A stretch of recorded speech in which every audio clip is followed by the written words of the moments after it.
Well, it's a virus. It's hopefully not a big deal. It's getting a lot of news recently. It's Enterovirus, which is a virus that can cause all sorts of things like a typical cold. And Enterovirus EV-D68 came out a few days, or actually going on 2 weeks now, in the Midwest. There were about 100 cases or so, and it's traveled in recent days to New York and now Connecticut. Unfortunately, this weekend we had two kids hospitalized with complications. It's a virus. It affects the upper respiratory airways, runny nose, sneezing, sore throat, cough, that sort of thing. Really, it's like a mild case of the flu. The CDC, the Centers for Disease Control at this time, is not recommending that us doctors do that because it doesn't really change management. We don't actually do much. We don't give antibiotics for this. It's a viral infection. It's self-limiting in the majority of cases. Now, of course, there's going to be a small percentage of kids who have asthma or who get hit really hard. Kids, it turns out, get hit more than adults because us adults, oftentimes we're immune to it. We have immunity. We've had a similar viral infection in our past and we have antibodies, so we have immunity.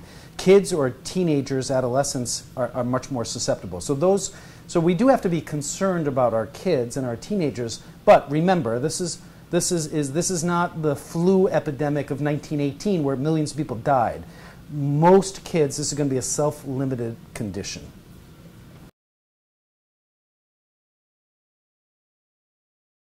Great question. So it's like most viruses, upper respiratory airway illnesses, that they're transmitted by coughing, droplets, respiratory droplets. So of course you have to use common sense. You have to cover your mouth if you're coughing. You have to wash your hands a lot.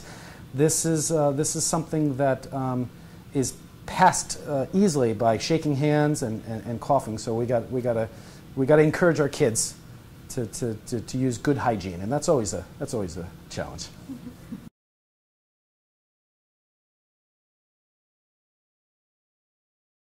Hopefully, over the next few days, this disappears from the news. I would like nothing better than for there not to be another reported case of this viral infection. But of course, I don't have a crystal ball, so we'll see what happens over the next few days. If it becomes many more cases of it in Connecticut and New England, then of course it's something we've got to pay even more attention to. My hope, of course, is that this dies down over the next few days. But again, I want to reassure parents, the vast majority of cases are very limited. They don't need an antibiotic. It's supportive care, Tylenol, ibuprofen, hydration, Gatorade, that sort of stuff. So the vast majority of times it's nothing too serious. But if you have any concerns, of course, you got to go in here at Doctors Express. Of course, we're happy to see you if you have any questions.